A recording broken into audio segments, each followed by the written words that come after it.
Hello everyone, welcome to Selection Academy. Let's see today's newspaper. As you all know, yesterday the President of India addressed both the houses of Parliament in a joint sitting, thereby beginning of budget session. On the sidelines, the Chief Economic Advisor to the Minister of Finance, Ananta Nageshwaran, also released Economic Survey for the year 2024-25. These two issues we need to discuss in detail, though I will be discussing in detail about the summary of Economic Survey. Today, let's see the overview, like what exactly discussed in Economic Survey. Before that, first we will be discussing about presidential address to the parliament. So in that particular address, what are the areas she mentioned with respect to the achievements of the government, right?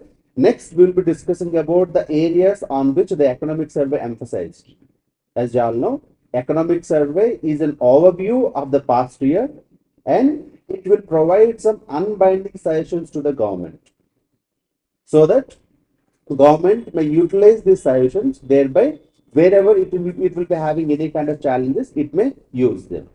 Understood that? So first let's see what the president has to like address in her speech. So before that, so I think first let's see her address, then we'll come to the this particular point. See here.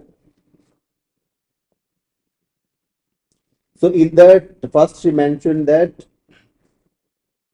G7 summit, Quad, BRICS, Shanghai Cooperation Organization, or G20, India, like at the global level, India enhanced its trust. So that means it improved country's image, the current government. Next, it talked about the internship initiative started by the government, especially in the top 100 companies. So in the last year's budget, the government proposed that for the country's youth, they will be allowing for this kind of internship, so that they will be getting a kind of global experience. Next one, it uh, it like it took sufficient steps in terms of dealing with the digital fraud. I think the issues with respect to cyber attacks, right? Issues like cyber mules, how it is taking action against them. Why? Because now we are aggressively going towards digital economy. Next, it talked about this 8-pay commission, especially for the government employees, right? It is planning to come up with the 8-pay commission. Next, it talked about this unified pension scheme for the central government employees, especially, right? Streamlining RERA, Real Estate Regulatory Authority, right? To deal with what you call houses for middle class. As most of the commentators also mentioned yesterday in her presidential letters, this time there was a lot about middle class. Some used to say it is to target the Delhi elections, but in other contexts also, if you see the last in the 2024 electoral performance, right? To some extent, middle class angered against the government because of increasing prices. So that's the reason the focus is actually towards the middle class. Next is this is with respect to Udan, again to improve what you call aviation facilities for the middle class. Next, this Jan Aushadhi Kendras to provide generic medicines at a very cheaper prices. 80, here she mentioned like 80% is less than what we used to get in other medical shops. So that's about in crux about what exactly she spoke about. The most important one here is this one, economic survey. What economic survey talked about this time? See the key point here. It talked about wipe out trust deficit, right? Honors on government agencies. That means here this time this economic survey further talked about deregulation. As you all know, deregulation means further reducing the role of the government in terms of regulations, especially it talked about MSME sectors. If MSME sectors really need to grow, the regulatory burden on MSME sectors need to be reduced, right? Labor laws need to be streamlined. Laws which are restricting employment for women, that need to be streamlined. Those are the areas it was talked about that we will be discussing. What that those are mentioned here. Second, it talked about with respect to growth, what the challenges we will be having, how we should proceed further. As you all know, this time economic survey highlighted for more of domestic growth, right? It wants the economy to think more on the domestic lines rather than thinking much about the external side. Usually, we can get growth either by improving the domestic demand, or we can also get growth by boosting more of exports. For example, take the case of China. Most of the Chinese growth actually comes from its exports. But now, because of the global headwinds, because of the challenges we are having with respect to US, Europe, and China, even in China also we are seeing low growth. So now that's why it wants this year most of the growth should come from the domestic side, like within the country, increased domestic demand. So that's why it is talking about that we will discuss. So first see this one.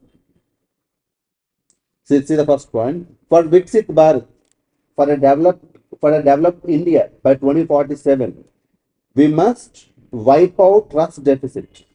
That means for the middle class, especially to boost employment opportunities, you need to deregulate further. So here he talked about, suppose for example, see here, stopping micromanagement of economic activity, rollbacking of regulations, right? So again here he talked about the 6.3, 6.8 growth for the upcoming year. See here it mentioned. Given what's happening to global trade growth, India does not have many prospects to take a leap. Instead, it wants to focus on domestic levels. That means it is suggesting that let us improve the domestic demand. Let us focus more on within the country. There, if you improve, that there also comes the growth. So how that can happen? Let's see. This we will discuss later about this Rishikesh Roy's interview. Before that, let's discuss this one. See here, with respect to trust deficit, here it mentioned for MSMEs to grow. The core point here it mentioned is ease of doing business 2.0. I think most of you might have heard about this concept called the second generation of reforms. First generation of reforms we already did in 1990s in the form of liberalization, privatization, globalization. Liberalization, deregulation. That means government will come out of its regulatory role. Privatization, allowing private sector along with government to operate. Globalization, allowing global players to come and operate in the country in the form of global investments, foreign direct investments, foreign institutional investments. That we used to call as first generation of reforms. However, most of the experts says first generation reforms actually happened in mostly with respect to central laws. But with respect to state specific laws, still we have issues with respect to land, with respect to labor, right? In this context, this economic survey this time arguing that there must be ease of doing business 2.0, but this time mostly it has to be done at the state level. That means states need to deregulate the most. That's what the survey is suggesting. For example, see here, though it is also disappointed with respect to this corporate sector. Though we reduced corporate tax, still the investment is not coming up to the level that we expect. So that is another one mentioned. For example, next one, if you see here, next MSMEs. As you all know, MSME is 60% to the employment, right? 30% to GDP, close to 40% to exports. That's the size of and that's the role MSMEs plays. So if you don't go for deregulation, understood? Deregulation means here, especially suppose here they mention that unburdened licenses for each and everything. If you ask them to go for licenses, again if there happens to be any kind of violation of any of the permissions, understood that they are being burdened with litigations. Okay, so that's why in the ease of doing business 2.0, mostly at the state level, there has to be some kind of like what you call diluting, not in the sense like completely done away with the laws, but restrictions has to be removed. For example, here it mentioned with respect to women's participation in factories, here it came up with one data. There were in some around 10 most popular states in 10 most populous states, there are 139 prohibitions on women to participate in the factory. And if more amount of time, if the factory workers has to work, still there are some restrictions. That also is mentioned. See, many departments do not require departments to have detailed show cause notices, allow representations by accused person. That means if you issue a show cause notice, and it's, first give them some opportunity. If you come up with the heavy regulation, they may not be fully interested to enhance the opportunity, right? So how because if they feel riskier, so why do they come and invest? Why do they feel like to come and invest here? That's what the survey score argument here, right? In the similar fashion, with respect to overview, it argued that as we have issues at the global level, in USA right now, USA is mostly thinking in the context of its deglobalization, mostly thinking inward. In China, there is slow in terms of its growth. Same is the case for Europe. In this context, focus on the domestic levels, right? Next, stop micromanagement. Next, to grow up to 8, because if you really want to be Viksit Bharat, that is developed country by 2047, we need to grow up to 8%. But currently it is projected only 6.3 to 6.8. So the investment rate need to be improved. That means we should allow more number of people to come and invest. When more number of people will come and invest, when they feel less regulations, more convenience, that's why ease of doing business 2.0. Again, to be Viksit Bharat by 2047, you need at least 35% of investment rate. Currently, the investment rate is only 31%. You need to invest on advanced technologies. Next, you need to create at least 78.5 lakh jobs annually, right, in the non-farm sector. So, here it suggested that states have this reform potential. Suppose, for example, it divided states into 3 divisions. Some states, right, they can focus on manufacturing sector. Suppose, for example, see it focused on states like Gujarat, Uttarakhand, Himachal Pradesh, Chhattisgarh, Odisha. There we have the manufacturing potential. Some states have the service sector potential, like Karnataka, Telangana, Kerala. Kerala with respect to tourism, Karnataka and Telangana with respect to software, IT sector. Some states have dual strength of both industrial services. Suppose states like Maharashtra, Tamil Nadu. Understood. So here, because if you have if you have divisions like this in their core area, if they focus, if they further improve, so it eventually leads to improving employment opportunities, investment rate. Eventually, we will be achieving the 8% growth rate that we earlier achieved way back in 2008-9. Eventually, we can improve the investment rate, right? So it also talked about these global risks. That's the reason it wants to focus more on the domestic demand rather than much about the exports, export-led growth. So there are two types of growth, right? Either exports-led or domestic-driven growth. So this time the economic survey, we talked about domestic growth that comes through domestic demand. So that's what it mentioned here. Overall, for the year financial year 2026, with respect to agriculture, right, it will be going well. That's what the survey projected. Next, there will be geopolitical uncertainties, there is no doubt. With respect to inflation, again, here we need to take into consideration of the adverse weather events. If there happens to be less rainfall, or if there happens to be cyclones, and international, what you call that, rise in international agricultural prices. So these things we need to consider when it comes to inflation. Next is diversifying our exports, because as of now most of our exports are going towards US and Europe. So we need to diversify the market. So in that context, going towards East Asian countries. So this is also important for us. That's what it mentions. So overall, so this is the overview it mentioned with respect to Indian economy, right? So in simple terms, if you want to get to know the summary, deregulate, right? Go for domestic demand. Think of externalities. That means like what may happen at the global level with respect to weather also. focus on ease of doing business 2.0. This time mostly the deregulation has to come at the state level. So these are some of the core points we must not miss with respect to economic survey. Next, so this is with respect to that poisoning of Yamuna. So here court argued for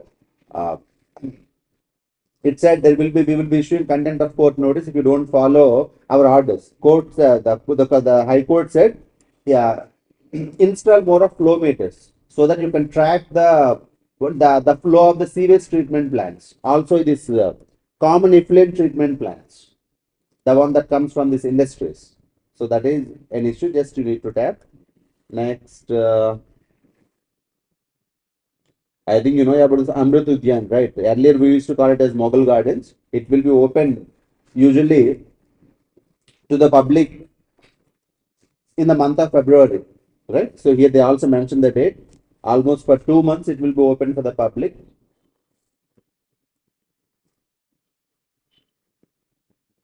Next,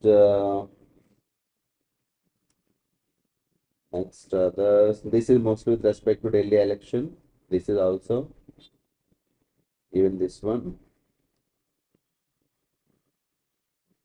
See here how opposition reacted to the economic survey. So here Chidambaram, when Anand Nageshwan said the government needs to get out of the way. That means you need to deregulate.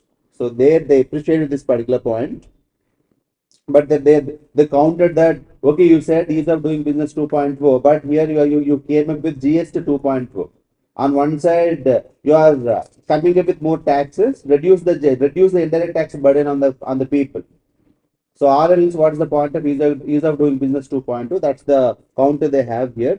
Again, see one more point here. No economic rationale. Survey further argued that with respect to how to utilize energy resources, survey argued no economic rationale to shut down coal-based power plants. So this is the trend we are following in the recent past. That means again less on climate change targets, and because there used to be hue and cry with respect to coal-based power plants, but still, as we see here, the survey argued that we have, if you really want to go for development, right? We can think of emissions once we become Viksit Bharat, because right now we have more of coal resources. See, it mentioned if you see the data here, it mentioned that India's only reliable source is coal, as it possesses around 10% of the world coal reserves. We have 10% of the coal reserves, but we have only 0.7% of natural gas. The resources that we have, let us utilize them first, then let's go for the renewable push. That's what it argued with respect to how to utilize the coal. Why still 50%, more than 50% of the energy electricity comes from coal. Right there, if you put restrictions in the name of environmental regulations, that might not be good. That's what survey says. Again, with respect to what you call this climate change targets, it said that it is a developing countries, right? Still, they are not able to fulfill their targets. Earlier, they said to fulfill to fulfill this Paris Agreement targets, we need at least $1 trillion. $1 trillion a year, but they are not even ready to provide up to 300 billions annually. In the recently held COP29, what you call in COP29 meeting, right? They only agreed for this the 300 billion. Though the target is 1 trillion, that means here the finance is the major issue. So that's why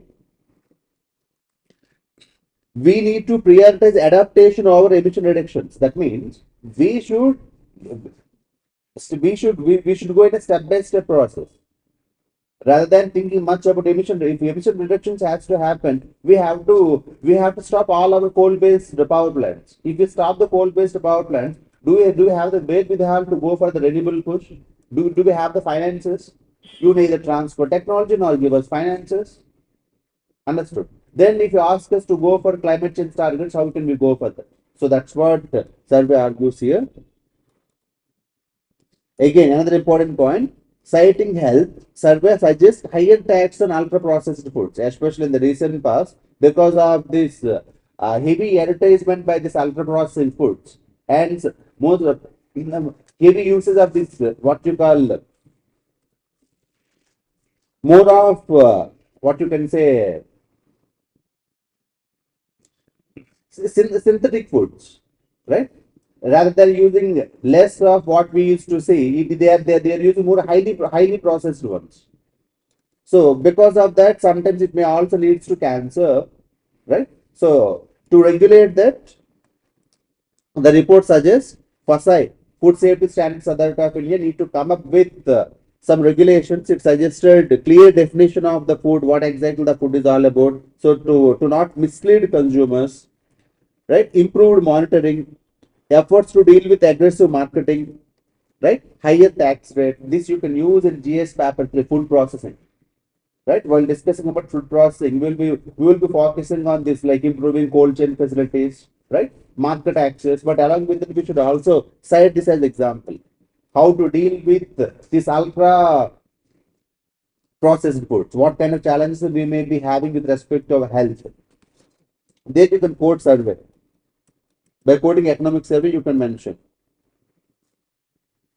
See this one nation, one poll panel, raise awareness, right? So government is heavily planning to go for this one nation, one election. So that just a headline you can just go through. They can see this one. Amid fencing row, border security chiefs of India and Bangladesh. Again, with respect to India, Bangladesh, border fencing still an issue.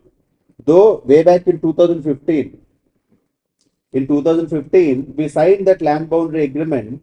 Thereby, we resolved the border dispute. Earlier, we used to have enclaves. If you see here, in Bangladesh, we used to have some enclaves. In India, we used to have Bangladesh enclaves. In Bangladesh, we used to have Indian enclaves. By signing the 2015 agreement, we eventually resolved it. But still, border fencing is still a challenge between India and Bangladesh. So that's why there will be a meet between the border chiefs of both the countries, right, to discuss about what kind of challenges we have and how to rectify them. Because smuggling, human trafficking, still a challenge along the borders of India and Bangladesh. So this one, both sides working on Modi's visit to US. This already it's going on in the news. Next, again, see this is very important. Goa seeks visa and arrival facility. Again, the most important one is digital nomad visa. What is this digital nomad visa? Because these days most of the people are doing this work from home, right? So if you provide visa and arrival on one side, along with this digital nomad visa, they can come to India. Here they can stay and work. So foreigners can come to India. They can stay here for longer period and work. Then after that they can leave. Once the visa permit ends, they can go back to their country. So in this way, we can give a push for improving tourism in Goa. Especially in the recent past, we have seen a kind of setback to Goa's tourism, right? So in that context, you can understand this. The keyword here is digital nomadic visa. This you can also use in when you write any answer with respect to tourism, improving tourism. Next, this is a museum. Okay. Again, see here, as I said, Hrishikesh Roy recently he got retired as the judge of Supreme Court. He's overall once I went to the interview, my major thing was like what I understood when they asked when the interviewer asked about what's the difference, what difference has live streaming and social media has to made to work of the courts, like how do you view that? Because in the recent past we are seeing live streaming of the court proceedings. So here his major point is, by the time you come to Supreme Court and High Courts, you may be you will be gaining some kind of experience, but there will be a slight challenge, especially at the lower courts, as they may be swayed by the influence of external focus, right? Because there will be sensation. In the recent past, we used to see some trending news with respect to judge scolding government officials. So these kind of challenges will be there with respect to live streaming. So we must have this balance. That's what he says. Again, when asked about Former CJI Chandrachud's invitation for Prime Minister with respect to this Ganesh Puja, right? Though he said though there was not much serious talk, but his suggestion was that it could have been avoided because to maintain that kind of neutrality. In simple terms, that's the headline suggests a mature government would not interfere too much with judiciary and with respect to judiciary also, because here if once you took oath, you must follow the principle. So when asked about are you planning any kind of post-political retirement, his main thing was that I want to live more as a private citizen right, than coming to any kind of politics. So that's what he said. So this is what we can get from this particular interview. Next, after that, see this is important. Supreme Court to Election Commission ensure CCTV footage of voting is not erased during PAL pendency. The crux of the matter is earlier there used to be 1200 used to be allowed for each polling booth. Right. Now, from 2019 onwards, it got increased to 1500. Now, 1500 people are being allowed for each polling booth to cast their vote. But what is major bone of contention here is that it may not be a good idea. The reason why this PAL got filed is that if you increase, like for each police station, if you allow 1500 people, it might not be good for the underprivileged, because voting means on the given day you have to be 1500 people in one polling booth means there will be a long queue. But for some people, they might think how they might have some other work, they might occupy with some other work. So for the whole day, if they have to waste, or at least few quality hours, if they have to wait in the long queues, so it might be disadvantage for them. If you are privileged enough, it's fine. But for those who are the daily wagers, so for them, they just come, they will cast their vote, and they have to go back to their work. If you by increasing this polling, the more number of people for each polling booth, it might be a disadvantage for them. That's what the PAL got filed here. See here, it mentioned. In PAL, petitioner Indu Prakash Singh, a social activist, claimed EC's decision to raise number of votes could lead to longer queues at polling booths and deter the underprivileged from voting, as they may not be able to spare a disproportionate time of casting their ballot. So that's the issue. So that's why Supreme Court said till the PAL got cleared, keep the CCTV footage so that we want to analyze it. So I felt a little interesting. Again, see this one. Supreme Court uphold High Court's ruling. IP theft is under the ambit of Supreme Court Schedule Tribe Act. The major point here is to a couple, right, filed a complaint under Schedule Tribe Act against one person because this individual trespassed into their property and took away their laptop and data from the laptop. So in that they collected some data with respect to, like, so here they mentioned, like, for their study purpose they collected around 500 samples of the socio-political survey. So they were doing some study, so they collected some data. So this data was taken away by this individual. Then they find that first of all it's a trespassing. Second thing, here we need to be compensated. Then the case eventually went up to Supreme Court. Court argued that initially Maharashtra government did not agree for this, but the court argued here, if compensation has to be provided for any property, even IP theft, intellectual property, that means that is their data. So that this individual was taken. So further compensation has to be provided. Understood that? So this is what the court mentioned here. If you have any question, just let me know that I can provide detailed information. So here 25% of bookings at Prayagraj cancelled. You can understand the impact of stampede here. Next, as we see here, economy survey points a need to erase trust deficit, remove regulatory cholesterol. This is the spirit should animate in the budget, as we discussed already. Again, Pradhan Bhanu Mehta also argued the same with respect to. So here he connected that with the DeepSeek. If you really want to have our own model, we need to focus on what you call that strengthening technology, innovation, manufacturing sector, education, right? Health. Overall, if you take care, this eventually leads to innovation. That's what is the main argument here.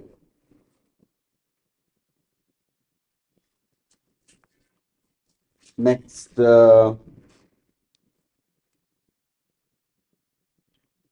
this is with respect to Uttarakhand's UCC, especially with respect to living relationships. So there is a very detailed procedure, and there are some places where the state is entering into uh, the right to life and personal liberty of the individual. That means, suppose, for example, if they need to take the permission of the local priest, they must register. Understood. Then the registration process is very quite complex. So, lot many people they are raising questions with respect to the model that got envisaged by Uttarakhand under its UCC Act, Uniform Civil Code Act, that it recently passed. Yes, especially with respect to living relationship. If you really understand the essence, nowhere it would become possible for the couple to have the living relationship. So that might be the agenda. We don't know. Those things you can't do directly, but you may do it indirectly. That might be the reason. So this is with respect to the recent asset report we discussed, right? It improved progress in the government schools, especially at the class 3 level. It improved the performance of the students. One of the reasons they mentioned here is this Nipun Bharat National Initiative for Proficiency in Reading with Understanding and Numeracy, under which government will be providing funds to states, right? They especially to improve the foundational literacy. There will be some kind of financial incentives. Next, so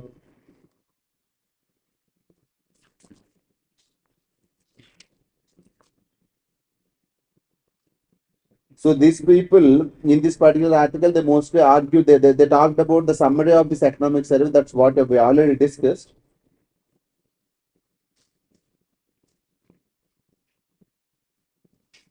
Next. So this is with respect to that yesterday's collision between chopper and a plane in US, eventually leading to a tragic death of 20 plus people. In that, two Indian origin persons also there. See this one. Israel's spyware firm targeted scores of WhatsApp users. The name of this spyware company is Paragon Industries, Paragon Solutions. Understood that. So again, a concern with respect to breach of privacy. We just need to tap this particular issue. Next, see this one.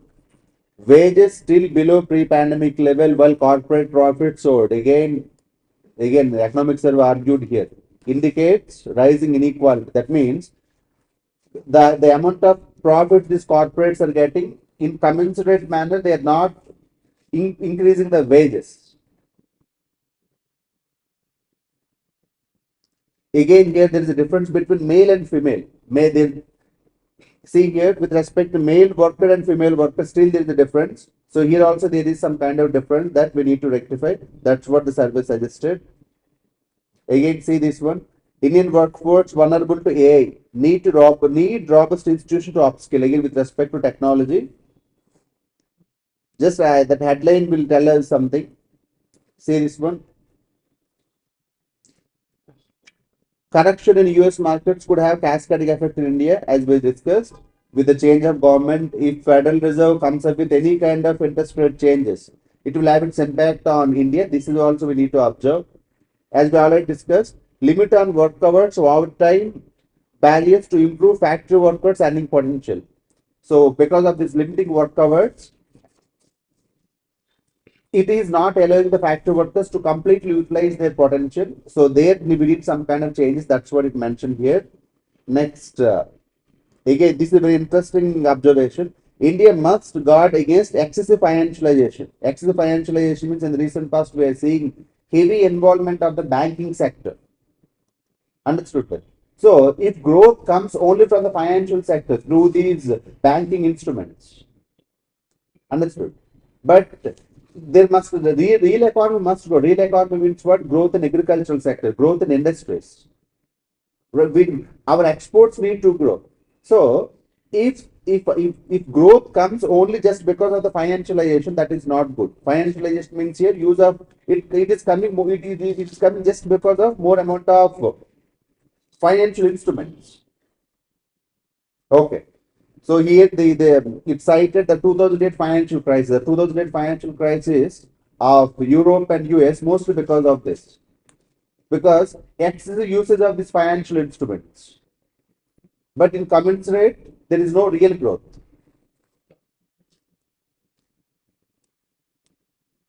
So that is one more point to argue. Next, so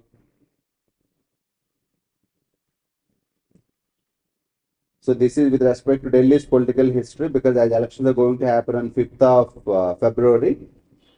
As you all know, earlier Delhi used to have the assembly, but after the Fazl Ali Commission, so assembly got dissolved. After then once again during the time of P.V. Narasimha, you can see here, it is during the time of P.V. Narasimha once again it got its assembly. If you want to get to know about some facts, first one here you can see Brahma Prakash. Brahma Prakash, he was the first chief minister of Delhi way back in 1951-52. But after that, after 1956, the assembly got dissolved. But once again, after 1991, during the time of P.V. Narasimha government, once again it got the assembly. So this is some interesting fact with respect to Delhi. Again, this we already discussed, the summary aspect. I will do a detailed video on economic survey, but today is just about the key areas that economic survey focused. All right. Thank you.